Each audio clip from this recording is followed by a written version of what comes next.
احساس ہی نہیں رہا. منکرات پھیل رہے ہیں، بے حیائی پھیل رہی ہے، بدعات پھیل رہی ہے، رسومات کے تومار ہے، اور جو کچھ ہو رہا ہے آج کل شادیوں میں وہ سب آپ کو معلوم ہے. یہ سب ہو رہا ہے اور ہمارے جو نہیں ریگ رہی ہمارے احساسات کے اوپر. معلوم ہوا کہ وَلَيْسَ وَرَاءَ ذَلِكَ مِنَ الْإِيمَانِ حَبَّةُ خَرْدَلٍ. ہم اس کے زمرے میں آ رہے ہیں. اللہ تعالیٰ معاف فرمائے اور ہمیں ایمان کی تجدید کی توفیق عطا فرمائے. ورنہ حکم تو یہ ہے کہ پھر تو رائی کے دانے کے برابر ایمان نہیں. اب یہاں اس حدیث کی روح سے جو ایک اہم مسئلہ میں آپ کو بتانا چاہتا ہوں وہ یہ ہے، بدقسمتی سے عام طور پر سنی مسلمانوں میں ایک خیال عام ہو گیا ہے، اور وہ خیال یہ ہے کہ اصحاب اقتدار، بادشاہ، وہ کتنے بھی فاسق ہوں، فاجر ہوں، کچھ بھی کریں، ظالم ہوں، ان کے خلاف بغاوت نہیں ہو سکتی جب تک کہ وہ آپ کو کفر کا حکم نہ دے. اصل میں بعض روایات ہیں محمد الرسول اللہ صلی اللہ علیہ وسلم کی، بعض احادیث جو اس مضمون کی ہے کہ جب تک کفر بواح کا حکم نہ دیا جائے بغاوت نہیں ہو سکتی. ان احادیث کی وجہ سے بہت سے لوگوں کا یہ خیال ہوا، اور عام طور پر اہل سنت میں یہ خیال عام ہو گیا ہے. میں اسی کا نتیجہ دیکھ رہا ہوں. میرے لیے آج کل یہ مسئلہ بڑا ایک گہرے غور و فکر کا موجب ہو گیا ہے. کیا وجہ ہے؟ شیعہ سنیوں کے مقابلے میں پوری دنیا میں اگر تعداد دیکھیں 1/100 نہیں، لیکن اس صدی میں اگر انقلاب برپا کیا تو شیعوں نے. بادشاہت کا تختہ الٹا، جو بھی نظام انہوں نے قائم کیا اپنی فقہ کے مطابق نظام قائم کر لیا. پوری سنی ورلڈ، موریتانیہ سے لے کر انڈونیشیا تک، ایسی ایسی عظیم تحریکیں، جماعت اسلامی کی تحریک، تبلیغی جماعت کی تحریک، الاخوان المسلمون کی تحریک، لیکن کہیں بھی انقلاب کے کوئی آثار ابھی تک موجود نہیں. دور دور تک کوئی اثرات نہیں. آخر کوئی سبب ہے؟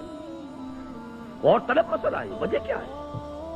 یہ سنی جو ہے یہ سن کیوں ہو کر رہ گیا ہے؟ کوئی نہ کوئی فکر کے اندر، سوچ کے اندر، نظریے کے اندر کوئی غلطی ہے. بات سمجھ لیجئے. آج جیسا کہ میں نے عرض کیا، میں نے بڑا سینسیٹیو ایشو ہے، آج تک کبھی اس پر گفتگو نہیں کی ہے، لیکن کچھ دنوں سے شدت کے ساتھ میں سوچ رہا ہوں وجہ کیا ہے. جان ہی نہیں پڑتی کہیں، معلوم ہوتا مردہ ہے. معاشی مسئلے پر کھڑے ہو جائیں گے، سیاسی مسئلے پر کھڑے ہو جائیں گے، کسی کی ٹانگ گھسیٹنے کو جمع ہو جائیں گے، سینکڑوں لوگ جانے بھی دے دیں گے، لیکن کوئی آرگنائزڈ ایفرٹ اس دنیا میں، اسی دور میں ایرانیوں نے کر کے دکھا دیا. جو بھی ان کا دین ہے، جو بھی ان کی فقہ ہے، جو ان کے تصورات ہیں، اس کو چھوڑ دیجئے کہ اس سے ہمیں کہاں کہاں اختلاف ہے، لیکن انہوں نے اس کو کر کے تو دکھایا ہے. ہم نے کیا کیا؟ بادشاہتیں چل رہی ہیں، ایک ایک محل اربوں ڈالر کا بنتا ہے اور محل خالی پڑے رہتے ہیں. بادشاہ سلامت کی جھلک دیکھنا نصیب نہیں ہوتا محل کو. سال میں زیادہ سے زیادہ بادشاہ سلامت 4-6 دن کے لیے آ جائیں گے بس، اور محل اربوں ڈالر کا بنا ہوا. جبکہ اسی ملک کے اندر جا کر دیکھیے آپ کو کہ بالکل حیوانوں کی طرح انسان رہتے ہوئے نظر آ جائیں گے. آپ بھیک مانگتے ہوئے لوگ نظر آ جائیں گے. آپ حاجیوں سے، اور جو لوگ عمرے کے لیے جاتے ہیں، بچے جس طریقے سے لپٹ لپٹ کر مانگتے ہیں، وہ وہاں پہ اب بھی نقشہ موجود ہے. یہ حال کیا ہے؟ یہ نظام ہمارے ہاں کیوں نہیں بدل رہا؟ کہیں سے کوئی حرکت نہیں. خاص طور پر اس دنوں میں مجھ پر یہ سوچ بہت زیادہ طاری ہوئی. اس کی وجہ کیا ہے یہ بھی سن لیجئے. جب یہ جہاد افغانستان بڑی شدت کے ساتھ چل رہا تھا، اب تو یہ کہ اس میں بہت سی صورتحال، بہرحال میں اس پر گفتگو نہیں کرنا چاہتا. اب وہ یوں کہا جا سکتا ہے کوئی قابل رشک حالت میں نہیں ہے، لیکن میں آج سے پہلے کی بات کر رہا ہوں. سال 2 سال پہلے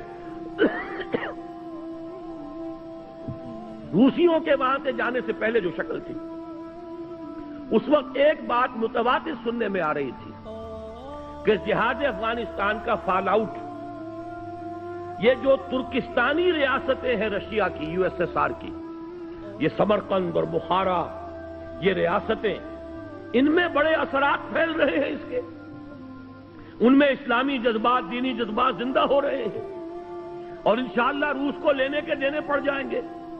اور افغانستان میں جو کچھ اس نے کیا ہے اس کے نتیجے میں ان تمام ریاستوں میں بغاوت ہو جائے گی. لیکن میں حیران ہوں، بغاوت ہوئی تو نمبر 1 یورپین کنٹریز میں ہوئی، ذرا گرفت کمزور پڑی ہے اگر رشیا کی، یورپ کے اندر ایک ملک، دوسرا ملک، تیسرا ملک، چوتھا ملک، انہوں نے بند توڑ دیے، کھڑے ہو گئے۔ پھر یہ کہ روس کی جو اپنی ریاستیں ہیں، بالٹک سٹیٹس کے اندر، لوتھیانا وغیرہ کے اندر بغاوت ہو گئی، جا کر گورباچوف نے معافیاں مانگی ہیں، خوشامدیں کی ہیں، خدا کے لیے ہم روسی دستور کے اندر سیسیشن کے لیے پروویژن پیدا کر دیتے ہیں، اس وقت جو ہے علیحدہ نہ ہو، آئندہ کے کسی مرحلے کے لیے باقاعدہ ہم دستوری راستہ کھول دیں گے، لیکن اس کا نہیں۔ اس کے بعد اگر کوئی بغاوت ہوئی تو آذربائیجان میں ہوئی ہے، جہاں شیعہ مسلمان آباد، یہ سنی ساری ریاستیں سن پڑی ہوئی ہیں، ابھی تک کوئی خبر نہیں ہے کہیں سے، نہ سمرقند سے، نہ بخارا سے، کہیں سے کوئی خبر نہیں، کوئی حرکت نہیں۔ اس کی وجہ یہی ہے، میں نے جہاں تک غور کیا، سنی اسلام میں کچھ علماء نے اس خیال کو عام کر دیا ہے کہ حاکموں کے خلاف بغاوت نہیں ہو سکتی، حاکم چاہے کیسا بھی ہو، جب تک کفر کا حکم آپ کو نہیں دیتا آپ بغاوت نہیں کر سکتے، وہ اپنے محل میں شراب نوشی کرتا ہو، بدماشی کرتا ہو، کرتا رہے، لیکن بغاوت صرف اس وقت ہوگی جب آپ کو کفر کا حکم دے۔ اس خیال نے سنی کانسیپٹ جو ہے اس کے اندر ایک طرح کا پیسو انداز پیدا کر دیا ہے، وہ ایکٹیو انداز جو چیلنج کرنے والا انداز ہے وہ آج ہمیں پورے سنی ورلڈ میں کہیں نظر نہیں آ رہا۔ حالانکہ اب نوٹ کیجئے، یہ حدیث بھی تو موجود ہے، من جاہدہم بیدہ فہو مومن، لیکن یہ کہ ہوتا کیا ہے احادیث کے ضمن میں، جیسے قرآن مجید میں ایک آیت آپ لے لیں، دوسری آیتیں چھوڑ دیں تو آپ کا راستہ جو ہے ٹیڑھا ہو جائے گا۔ ہر شخص کو دیکھنا ہے اس مضمون میں کون کون سی آیتیں آئی ہیں، کہاں کہاں آئی ہیں، ورنہ تو یہ لا تقربوا الصلاۃ وانتم سکارا، انتم سکارا چھوڑ دیجئے تو نماز کے قریب نہ جائیے۔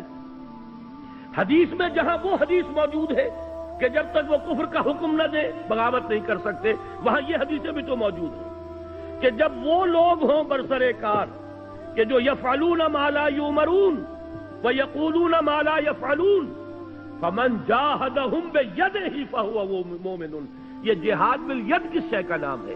اگر بغاوت نہیں ہو سکتی، اگر ان کے اختیار کو چیلنج نہیں کیا جا سکتا تو یہ الفاظ حضور نے کیوں استعمال کیے؟ من جاہدہم بیدہ فہو مومن ومن جاہدہم بلسانہ فہو مومن ومن جاہدہم بقلبہ فہو مومن ولیس وراء ذلک من الایمان حبۃ خردل۔ اپنی اس گفتگو کو میں ختم کرنا چاہتا ہوں امام ابو حنیفہ کا مسلک بیان کر کے۔ امام ابو حنیفہ کا مسلک یہ ہے، یہ اصل میں ہمارے ہاں عام طور پر اہل حدیث علماء نے اس فکر کو عام کر دیا ہے۔ امام صاحب کا موقف یہ ہے کہ فاسق و فاجر حکمرانوں کے خلاف بغاوت ہو سکتی، پہلے سمجھانے کی کوشش کیجئے، امر بالمعروف و نہی عن المنکر زبانی طور پر کیجئے، فَإِن لَمْ يَأْتَمِرْ، اگر اس کا اثر نہ ہو فَبِالسَّيْفِ، تو پھر تلوار کے ذریعے سے انہیں سیدھا کیجئے۔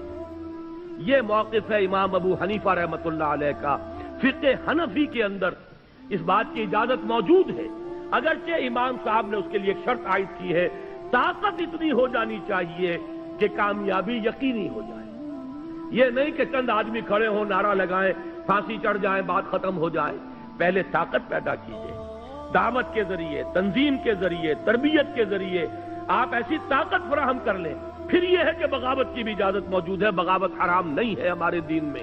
یہ بات جو ہے اس حدیث کے حوالے سے نوٹ کر لیجئے، اور یہ کہ امام ابو حنیفہ رحمۃ اللہ علیہ کا وہ موقف ہے، عام طور پر بعض احادیث کے ذریعے سے، بعض احادیث کے حوالے سے، خاص طور پر اہل حدیث علماء نے جس چیز کو عام کر دیا ہے وہ در حقیقت کوئی متفق علیہ چیز نہیں ہے ہمارے ہاں، بلکہ امام ابو حنیفہ کا موقف یہ کتاب و سنت سے اقرب ہے، نزدیک تر ہے، اور یہ حدیث آج آپ کے پاس متن اس کا موجود ہے، آپ اس کو لے جائیے، غور کیجئے، سوچئے، گفتگو کیجئے کہ جب یہ صورت پیدا ہو جائے کہ یقولون ما لا یفعلون ویفعلون ما لا یؤمرون، جب ایسے لوگ ہوں جو کہتے کچھ اور ہوں، کرتے کچھ اور ہوں، کرتے وہ ہوں جس کا حکم نہ ملا ہو، تو فرمایا فمن جاہدہم بیدہ فہو مومن ومن جاہدہم بلسانہ فہو مومن ومن جاہدہم بقلبہ فہو مومن ولیس وراء ذلک من الایمان حبۃ خردل۔